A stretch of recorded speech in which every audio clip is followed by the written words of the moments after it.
Welcome to Front Office Pros. Today, we're going to be talking about some Dynasty IDP bounce back players poised for 2025. Hike! Joe, just like we talked about in a recent episode, setbacks are inevitable in Dynasty fantasy football, and that goes for IDP as well. And we're going to be talking about some players who disappointed in 2024, but we think have some promise heading into 2025. We're expecting a strong rebound, otherwise a bounce back. So, Joe, you're going to be sharing two each, as am I. So who's your first one? And my first player, I'm going to go with linebacker Alex Anzalone of the Detroit Lions. Finished the season, according to our Fantrax League, as the LB61. Comparative to last year, he finished as the linebacker 17. But, this wasn't particularly performance-based. It largely had to do with the fact that he, only played 10 games this year, missed 6 games with a broken forearm. But he finished the season with 20 assisted tackles, 43 solo tackles, 1 sack, and comparative to last year, when he did finish the linebacker 17, he had 44 assisted tackles, 85 solo tackles, 3 sacks, and a fumble recovery. And, one thing that I think is positive, despite him being 30, was the fact that he had the broken forearm. And it's kind of more of a fluky injury. It's not something, that I would expect a recurring thing. It wasn't a knee or ankle, things like that could just, pop back up next year. So I think he rolls right into next year with a clean, full health. And, he showed his importance to this Lions team on Sunday night against the Vikings, where he had 4 assisted tackles, 3 solo tackles, quarterback hit, and a pass deflection. But just with his veteran leadership he brought to the team, and, they were just flying around. Everyone was just thinking the banged up Lions defense wasn't going to be able to really slow down the Vikings. Thought it was going to look more of a shootout like the 49ers, but him coming back really shored up the defense and got the calls from Aaron Glenn as well, which is why I do believe he will stick around, despite the fact that the Lions do have an out in his contract next year where they could be saving $4.9 million if they decide to move on from him. Yeah, all I can say is when you look at his performance and the impact he had on that defense in a pivotal game, if they lost that game, they're the 5th seed. They're playing the wild card. They're going to be away, which they've been playing well on the road anyways. But to secure that number 1 seed, it was a huge game for them. And even just hearing Dan Campbell in the post, and I'm sure you probably listened to it because you love Dan Campbell. But hearing the post game, in the locker room, the rah-rah, chant at the end, you could tell how much this guy means to this team. I think for IDP fans out there, they're probably wishing that Jack Campbell would finally kind of take over. But I just don't see it happening anytime soon. The former first-round pick for Detroit, he has shown some flashes. But I think Anzalone, I think you're right. I think he comes back again next year, and he's going to have to contend because I just think that he's just making too much of an impact still. Yeah, I really think that's just where it is. And, I think Jack Campbell will continue to grow and come along. But I think in reality, I think the Lions are just going to need Anzalone to still be that piece and kind of that glue guy to hold this Lions defense together. Are you enjoying this episode so far? Well, if you are, subscribe to our YouTube channel, smash that like button, and hit the notification bell for upcoming videos. We do videos throughout the year, so you're not going to want to miss what we have in store. So my first Dynasty bounce back player here is going to be defensive end Haason Reddick. Now, Haason Reddick did not have that good of a season, but honestly, was it really his fault? He was defensive end 120 in our league, Joe. Only 9 solo tackles, 5 assisted tackles, a sack, and a forced fumble. Only played in 10 games. Beginning of the year was, kind of a disaster, right? I mean, he wanted a new contract, got traded from the Eagles to the Jets. Then he wanted a new contract. The Jets wouldn't give it to him, and he dug his heels in, fired his agent. It was a nightmare. So he ended up only playing 10 games. In some ways, I think his holdout was somewhat unprecedented. You're not seeing long holdouts, go that long, where the team's finding him. He's going multiple weeks into the regular season. So I think it just, honestly, he's not the only one. The Jets were just in a funk. It was not the team atmosphere was struggling. So I don't personally pin it against him. And going forward here, he's going to be a free agent next season. He's finally free. He's going to be able to sign where he wants to go, probably get the money that he wants, so long as people still want him. But I think he's got still juice left in the tank here. When they look at the previous 4 seasons, he had 12.5 sacks, 11 sacks, 16 sacks, and 11 sacks. To have 4 10-plus sack seasons, that's really good. And he's been a really good pass rusher when he was at Philly. I think, honestly, they probably miss him. Their pass rush isn't nearly as good without him. So, it'll be interesting. Obviously, he played his college days back in Temple. Likes that area. Probably would have liked to stay with Philly. We'll see where he goes. I don't see him going. It's a new regime with the Jets, so they're starting over. They're hitting the reset button. You're bringing in a new head coach. You're bringing in a new GM. There's no reason at all why they would bring Reddick back. There's no way they're tagging the guy. That'd just be too expensive. So he'll be a free agent, and I think it'll be kind of a sign of new life for him for next year. I think he'll have a bounce back. Yeah, it definitely could be the case. I mean, there's the Jets organization, man. Like, what team goes ahead and trades for a guy that's in a contract dispute with his current team and then acquires him and then, like, isn't willing to work with him and get him that new deal that that he wants? Like, that was the whole reason he had the issue with Philadelphia. Jets should have known what he was asking for, what he wanted, and you don't trade for the guy unless you're planning on signing him. So, I mean, that just created the whole, rocky start and the drama from the get-go. But I do agree. I think unless, do you think there is a chance he could be back with the Jets? Like, say they do bring in a guy like Rex Ryan as their bring back Rex Ryan as the head coach and defensive coordinator? No, I don't see it. I really don't. I mean, I just think it'd be unlikely. I think he's an older guy. Is the roster ready to compete? The only way I could see it is maybe if Aaron Rodgers comes back. That's the only way I could possibly see it. But I mean, who even right? I was gonna say the same reaction. What even does that even mean for the team? Yeah. I don't think they can do it. I mean, they're a mess. They're a mess. Yeah. They're probably their most promising player is Garrett Wilson from a future standpoint, and he can't play for Rodgers. I disagree, but you don't think Breece Hall is a good player in the Jets round? I think Garrett Wilson's better, but I don't think he's not good. I just think Garrett Wilson's better. I mean, Will McDonald's a rising star on defense, but again, and they've got Quentin Williams. They've got good. You would think that honestly that Haason Reddick could have done quite well, but the holdout just messed everything up. It really did. And we talk about, people need that training camp.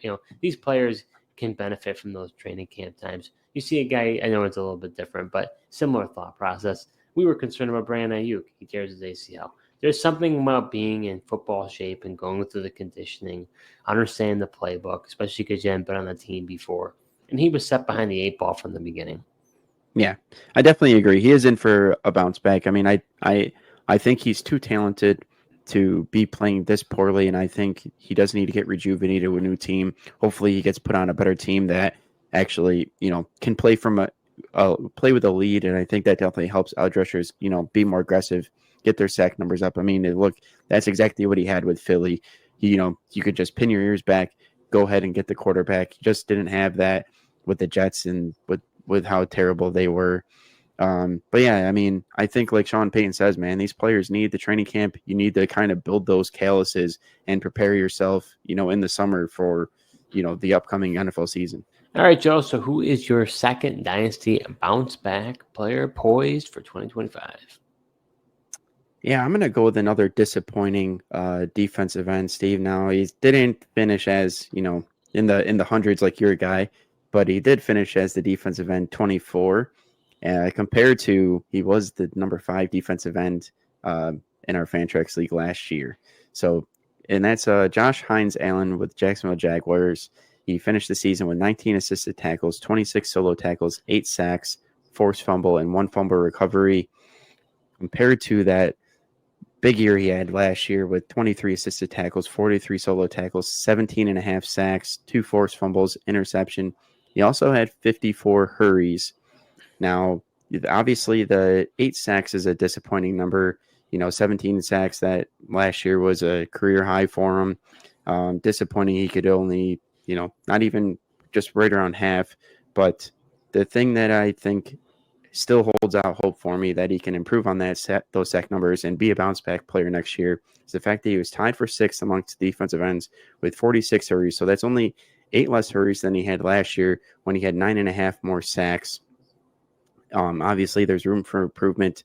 The Jaguars' offense was, not good compared to what it was last year, and they can definitely improve with that. Hopefully, with change in direction with the head coach position, offensive coordinators, with new fresh ideas, hopefully they can actually play with some leads. So, like I was saying with Haason Reddick, get these Jacksonville Jaguar edge rushers, pinning their ears back, allowed to be aggressive because they're, trying to maintain the lead that they do have. And, based on the hurry numbers and still his ability for even good pass rush grades from PFF this year, very similar to the year he had when he had the big 17.5 sacks. It's those sack numbers. It's tough to be consistent with that. So hopefully he at least gets back to double digits in 2025. I'm not surprised that you're talking about this guy. This is a guy I feel like when we were talking about our Dynasty IDP rankings for edge rushers, you always ranked him higher than I did. You probably should have held on to him, but I guess he wasn't as good this past year. And at one point you had him and you traded him in our Dynasty League.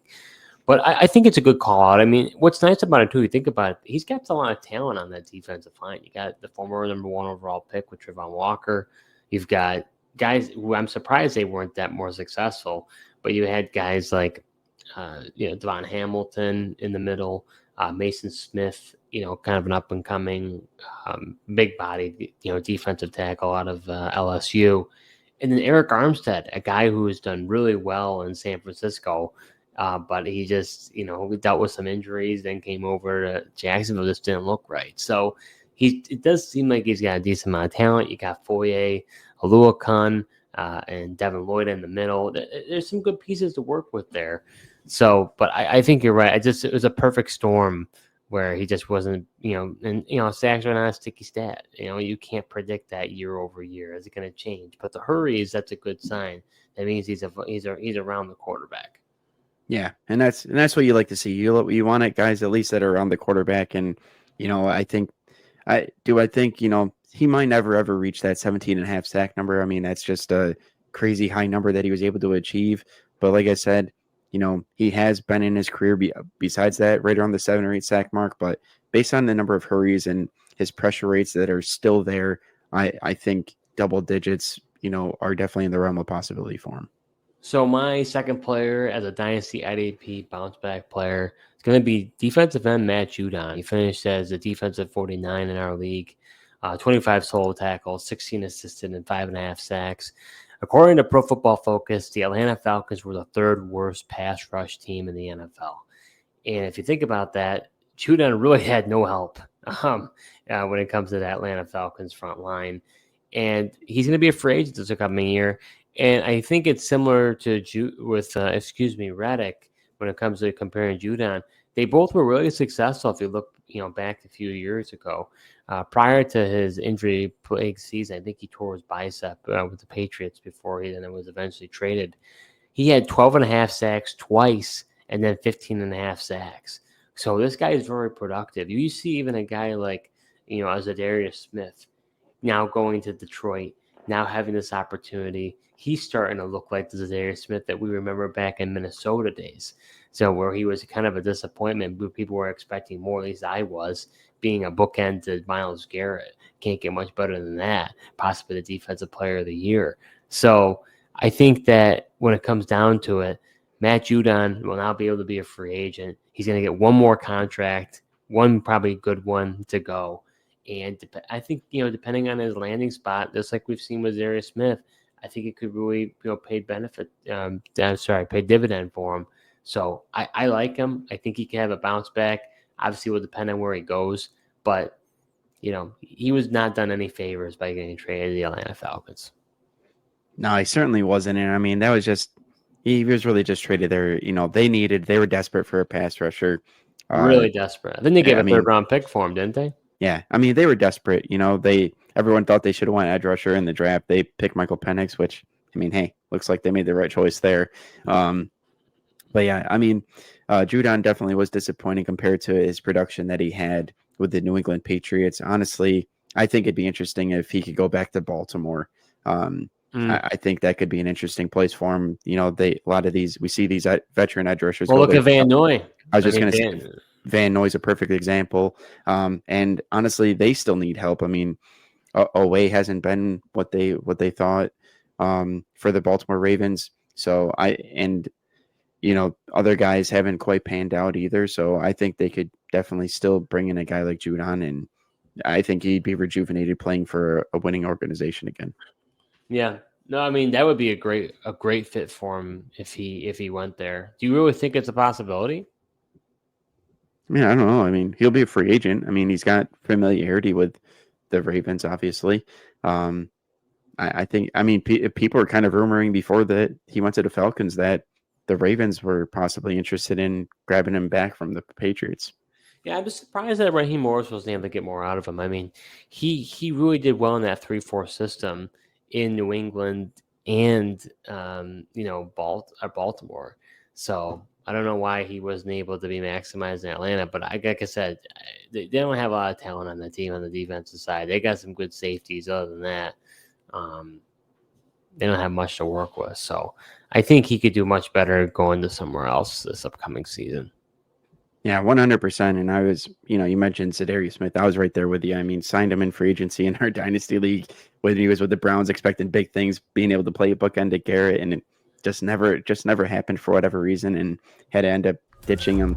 But hopefully, Judon's able to go to a nice place where he can be more productive, similarly what we saw when he played with New England. So that does it for this episode. We talked about a few players that we think are going to be some Dynasty IDP bounce back players that are poised for 2025.